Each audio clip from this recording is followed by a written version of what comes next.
Hello students, I am your educator Ritu. This is the part 2 of MCQ series. So let's get started. So आज का question है factors are known as dash कि जो factors हैं उनको और क्या कहा जाता है। तो आंसर क्या होगा? Gene. Answer will be gene. जो मेंडल है जब उसने स्टडी किए थे कैरेक्टर्स को तो उसने क्या नाम दिया था? फैक्टर्स नाम दिया था, जिन्हें आज के टाइम पे हम क्या बोलते हैं? जीन बोलते हैं। ठीक है। Next, contrasting trait of a gene is known as. किसी भी जीन के जो कॉन्ट्रास्टिंग ट्रेट है, कॉन्ट्रास्टिंग मतलब अपोजिट ट्रेट हैं, उनको क्या बोलते हैं? तो आंसर क्या होगा आपका? अलील्स। क्या होगा? अलील। जैसे कि फॉर एग्जाम्पल टी जीन है जो कि हाइट के लिए है, तो इसके कॉन्ट्रास्टिंग ट्रेट क्या है? Tall and dwarf. ठीक है, that is capital T and small T.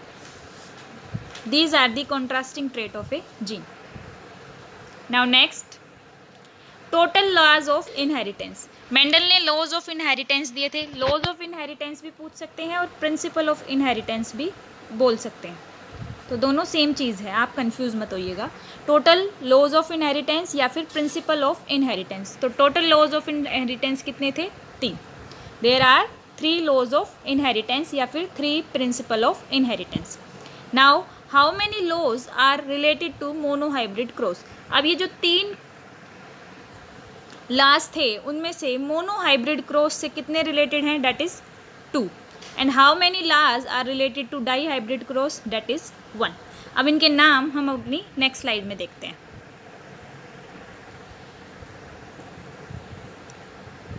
अभी हमने बात करी थी कितने लॉज हैं? 3 लॉज हैं। तो पहला लॉ क्या है? Law of dominance. Law of dominance.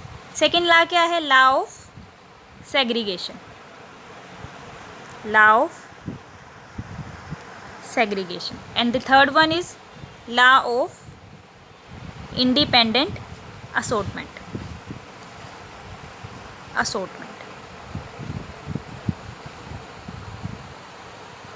ठीक है, 3 लॉज हैं। पहला law of dominance, second law of segregation, third law of independent assortment. अभी नेक्स्ट पिछले वाली स्लाइड में हमने क्या देखा था? क्वेश्चन क्या था हमारा कि कितने लॉ मोनोहाइब्रिड क्रॉस से रिलेटेड है? तो आंसर क्या था? 2। तो वो 2 लॉ कौन से हैं? That is law of dominance and law of segregation. ये जो दोनों लॉ है ये किससे रिलेटेड है? मोनोहाइब्रिड क्रॉस से रिलेटेड है। ठीक है। फिर हमने एक क्वेश्चन देखा था कि which law is, how many law is related to dihybrid cross. तो उसका आंसर है ओनली 1, और वो कौन सा है? Law of independent assortment. ये किससे रिलेटेड है? डाई हाइब्रिड क्रॉस से रिलेटेड है। ठीक है। Now next, a gamete receive only one of the 2 factors according to which law of inheritance. अभी हमने पीछे तीनों लॉज की बात करी है, तो उन तीनों लॉज में से कौन से लॉ के अकॉर्डिंग ये स्टेटमेंट है कि gamete receive only one of the 2 factors. That is zygote है, जाइगोट के पास 2 फैक्टर्स होंगे, तो गैमीट के पास सिर्फ एक ही जाएगा, जैसे कि या तो कैपिटल टी जाएगा या फिर स्मॉल टी जाएगा। तो वो कौन से लॉ के अकॉर्डिंग है? तो लॉ कौन सा है? Law of segregation. इसका आंसर क्या है? Law of segregation.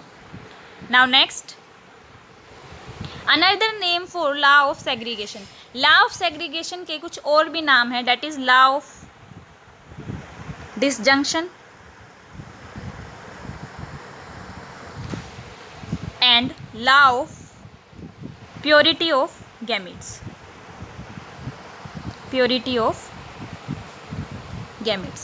law of segregation का नाम है law of disjunction और दूसरा नाम क्या है? law of purity of gametes. तो ये दोनों लॉ किसके नाम है? law of segregation के नाम है। now next one, when 2 pairs, यहाँ पे 2 pairs की बात हो रही है, of a trait are combined in a hybrid, segregation of one pair of character is independent of the other pair of character. 2 pairs यानी कि डाई हाइब्रिड क्रॉस की बात कर रहे हैं। तो ऑब्वियस सी बात है कि इसका आंसर क्या होएगा? Law of independent assortment. ठीक है। लॉ ऑफ इंडिपेंडेंट असॉर्टमेंट क्या कहता है, when two pairs of a trait are combined in a hybrid, किसी भी हाइब्रिड में जब दो पेयर कंबाइंड होएंगे तो वो जो एक पेयर का सेग्रीगेशन है वो दूसरे पेयर से बिल्कुल इंडिपेंडेंट होएगा, आपस में बिल्कुल भी डिपेंड नहीं करेंगे। Now in A dissimilar pair of factors one member of the pair dominates the other. ये किस लॉ के अकॉर्डिंग ये स्टेटमेंट है, that in A dissimilar pair of A factor, यहाँ पे सिर्फ एक पेयर की फैक्टर की बात हुई है, डेट इज मोनोहाइब्रिड क्रॉस की बात हुई है। तो उसमें one member of the pair dominates the other, कि जो एक पेयर है वो दूसरे को क्या करेगा, डोमिनेट करेगा। तो ये क्या है, लॉ ऑफ डोमिनेंस। ये किस लॉ के अकॉर्डिंग है, law of dominance. Next, factor occurs in pair, ये भी किसकी स्टेटमेंट है, लॉ ऑफ डोमिनेंस की है, कि जो फैक्टर्स है यानी कि जीन्स है वो हमेशा क्या होती हैं, पेयर्स में होती हैं। Next, 3:1 eight F2 generation, F2 generation पे हमें